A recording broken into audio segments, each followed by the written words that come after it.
আসসালামু আলাইকুম সুপ্রিয় দর্শক, ভোটার স্লিপ দিয়ে এনআইডি কার্ড কিভাবে অনলাইন থেকে ডাউনলোড করবেন সম্পূর্ণ ফ্রিতে, সেই প্রসেসটি আজকের ভিডিওতে আপনাদেরকে দেখিয়ে দিব। সুপ্রিয় দর্শক, যাদের হাতে একটি ভোটার স্লিপ আছে, নতুন ভোটার তালিকার নাম অন্তর্ভুক্ত করেছেন, আপনার হাতে থাকা স্মার্টফোন দিয়ে ভোটার স্লিপ দিয়ে এনআইডি কার্ডটি অনলাইন থেকে সম্পূর্ণ ফ্রিতে পিডিএফ কপি সংগ্রহ করতে পারবেন। তাহলে অবশ্যই আপনার যে কোনো একটি গুগল ক্রোম ব্রাউজারে গিয়ে সার্চ করতে হবে এনআইডি বিডি। সার্চ করার পর আপনার সামনে এরকম একটি পেজ ওপেন হবে, দেখতে পাচ্ছেন এনআইডি। এখন আপনি ক্লিক করবেন। ক্লিক করার পর আপনার সামনে নতুন একটি পেজ ওপেন হবে। বাংলাদেশ নির্বাচন কমিশন অফিসিয়ালি ওয়েবসাইটটি আপনার সামনে ওপেন হবে, দেখতে পাচ্ছেন। যেহেতু আপনার কাছে একটি স্লিপ আছে, স্লিপ নম্বর দিয়ে আপনি এনআইডি কার্ডটি অনলাইন থেকে সংগ্রহ করবেন। সেক্ষেত্রে এখানে দেখতে পাচ্ছেন এনআইডি অনলাইন সার্ভিস নামের যে অপশনটা, এখানে আপনি ক্লিক করবেন। ক্লিক করার পর আপনার সামনে নতুন একটা পেজ ওপেন হবে। বাংলাদেশ নির্বাচন কমিশন এরকম একটি পেজ আপনার সামনে ওপেন হবে। যেহেতু আপনি ভোটার স্লিপ দিয়ে এনআইডি কার্ডটি অনলাইন থেকে সংগ্রহ করবেন, সেক্ষেত্রে স্ক্রল ডাউন করে একটু নিচে আসবেন। এখানে দেখতে পাচ্ছেন অ্যাকাউন্ট নেই। আপনার যদি জাতীয় পরিচয়পত্র থাকে তাহলে আপনি রেজিস্ট্রেশন করতে পারেন। যেহেতু আপনি এনআইডি কার্ডটি অনলাইন থেকে সংগ্রহ করবেন ভোটার স্লিপ দিয়ে, তাই রেজিস্টার করুন, দেখতে পাচ্ছেন। এখানে আপনি ক্লিক করবেন। তারপর আপনার সামনে এরকম একটি পেজ ওপেন হবে, অ্যাকাউন্ট রেজিস্টার, জাতীয় পরিচয়পত্র নম্বর বা ফর্ম নম্বর, দেখতে পাচ্ছেন। তারপর দেখতে পাচ্ছেন জন্ম তারিখ। তো এখানে দুটি বক্স, একটি হলো জাতীয় পরিচয়পত্র নম্বর অথবা ফর্ম নম্বর। যেহেতু আপনার কাছে ভোটার স্লিপ আছে, তাই আপনি ভোটার স্লিপ নম্বরটি প্রথম বক্সে বসিয়ে দিবেন। তারপর আপনার সঠিক জন্ম তারিখটা বসিয়ে দিবেন। আপনি যখন ভোটার আইডি কার্ড তৈরি করার সময় ফর্মে যে জন্ম তারিখটি লিখেছিলেন বা যে জন্ম তারিখের তথ্যটি দিয়েছিলেন, সেই জন্ম তারিখটি বসিয়ে দিবেন। তারপর ক্যাপচা কোডটি বসিয়ে দিয়ে সাবমিট নামে অপশনে ক্লিক করবেন। ভোটার স্লিপ নম্বর এবং জন্ম তারিখ বসিয়ে দেওয়ার পর তারপর দেখতে পাচ্ছেন এখানে ছবিতে প্রদর্শিত কোডটি প্রবেশ করান। তো আপনি এই ক্যাপচাটি এখানে বসিয়ে দিবেন। যদি এই ক্যাপচাটি বুঝতে আপনার অসুবিধা হয়, সেক্ষেত্রে এখানে আপনি ক্লিক করবেন, তাহলে আপনার এটা চেঞ্জ হয়ে যাবে। তো আমি ক্যাপচা কোডটি বসিয়ে দিলাম।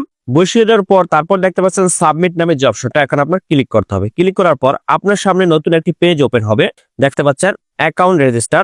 আপনার অ্যাকাউন্ট ইতিমধ্যে রেজিস্টার করা হয়েছে এবং পাসওয়ার্ড দ্বারা সুরক্ষিত আছে। অ্যাকাউন্টটি আবার রেজিস্টার করতে চাইলে বহাল বাটনে ক্লিক করুন। যেহেতু এই অ্যাকাউন্টটি আমার রেজিস্টার করা আছে, তাই আমি বহাল বাটনে ক্লিক করব। আপনার যেহেতু রেজিস্টার করা নেই, যেহেতু আপনি নতুন ভোটার তালিকার নাম অন্তর্ভুক্ত করেছেন, তাই আপনি বহাল নামে অপশনটি আসলে এখানে আপনি ক্লিক করবেন। ক্লিক করার পর আপনার সামনে এরকম একটি পেজ ওপেন হবে, অ্যাকাউন্ট রেজিস্টার, দেখতে পাচ্ছেন। বর্তমান ও স্থায়ী ঠিকানা নির্বাচন করুন, প্রদত্ত তথ্যটি যাচাই করা হবে। আপনি যে এলাকার ভোটার, সেই এলাকার বর্তমান ঠিকানার বিভাগ, জেলা, উপজেলা আপনি সিলেক্ট করে দিবেন। তারপর স্থায়ী ঠিকানার জেলা, উপজেলা, বিভাগ সিলেক্ট করে আপনি ওকে, আমার সিলেক্ট করা সম্পূর্ণ হয়েছে। এখন আমি পরবর্তী নামের যে অপশনটা, এখন আমি ক্লিক করব। ক্লিক করার পর আমার সামনে নতুন একটি পেজ ওপেন হবে, দেখতে পাচ্ছেন অ্যাকাউন্ট রেজিস্টার।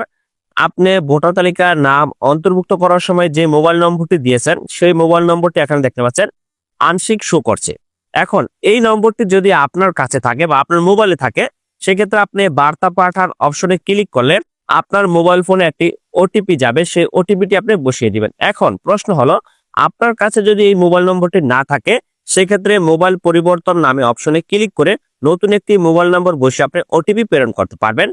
যেহেতু এই মোবাইল নম্বরটি আমার কাছে আছে, তাই বার্তা পাঠানো অপশন আমি ক্লিক করব। ক্লিক করার পর এরকম একটি বক্স আপনার সামনে ওপেন হবে। আপনার মোবাইল ফোনে অবশ্যই একটি ওটিপি যাবে, সেই ওটিপিটি এখানে আপনি বসিয়ে দিবেন। বসিয়ে দেওয়ার পর বহাল নামে যে অপশনটা, এখানে আপনি ক্লিক করবেন। ক্লিক করার পর আপনার সামনে এরকম একটি পেজ ওপেন হবে। এখানে দেখতে পাচ্ছেন প্রক্রিয়াটি শেষ করতে হলে আপনার মোবাইলে এনআইডি ওয়ালেট অ্যাপ্লিকেশনটি ইনস্টল করুন।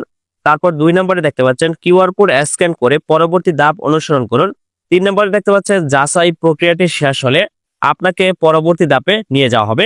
তো এখানে আপনার দুটি কাজ করতে হবে। যেহেতু এনআইডি কার্ডটি ডাউনলোড করতে হলে অবশ্যই ব্যক্তির ফেস ভেরিফাই করতে হবে। যে ব্যক্তির এনআইডি কার্ডটি অনলাইন থেকে সংগ্রহ করবেন, সেই ব্যক্তির ফেস ভেরিফাই করতে হবে। সেক্ষেত্রে আপনার মোবাইল ফোনে এনআইডি ওয়ালেট নামে একটি অ্যাপস ইনস্টল করতে হবে প্লে স্টোর থেকে। তারপর কিউআর কোড নামে একটি অ্যাপস ইনস্টল করতে হবে। তারপর এখানে দেখতে পাচ্ছেন একটি বারকোড। এই বারকোডটি আপনি অন্য একটি ডিভাইস দিয়ে ছবি তুলতে হবে।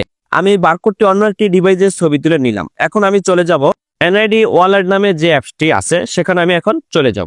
চলে যাওয়ার পর আমি যে কিউআর কোডটির ছবি তুলেছিলাম অন্য একটি ডিভাইসে, সেই কিউআর কোডটি আমি এখান থেকে স্ক্যান করব। স্ক্যান করা সম্পূর্ণ হয়ে যাওয়ার পর আপনার ডাইনে, বামে এবং চোখের আইরিস আপনার সম্পূর্ণ করতে হবে। সম্পূর্ণ যাওয়ার পর অবশ্যই আপনার এখানে ফেস ভেরিফাইটি সম্পূর্ণ হয়ে গেল। তারপর আপনি অটোমেটিক ব্যাগে চলে যাবেন। তো অটোমেটিক আপনাকে এরকম একটি পেজে নিয়ে আসবে। এখানে দেখতে পাচ্ছেন আমরা আপনাকে পাসওয়ার্ড দিয়ে আপনার অ্যাকাউন্টটি সুরক্ষিত করার পরামর্শ দিচ্ছি। আপনি যদি পাসওয়ার্ড ভুলে যান তবে পুনরায় সেট করার জন্য আপনার মোবাইল নম্বর ব্যবহার করতে হবে।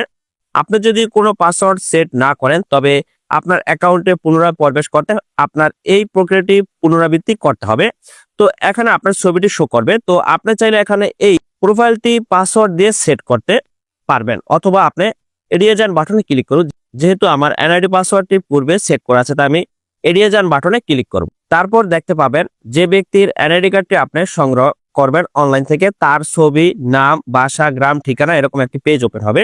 তো যেহেতু সম্পূর্ণ ফ্রিতে জাতীয় পরিচয়পত্র বা এনআইডি কার্ডটি অনলাইন থেকে সংগ্রহ করব ভোটার নম্বর দিয়ে, সেক্ষেত্রে এরকম একটি পেজ আপনার সামনে যখন ওপেন হবে তারপর দেখতে পাচ্ছেন এখানে ডাউনলোড নামে যে অপশনটা, এখানে আপনি ক্লিক করবেন।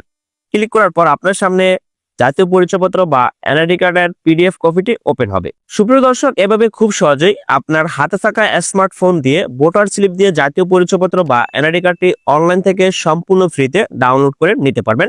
সো ধন্যবাদ সকলকে, ভালো থাকবেন, সুস্থ থাকবেন, আল্লাহ হাফেজ।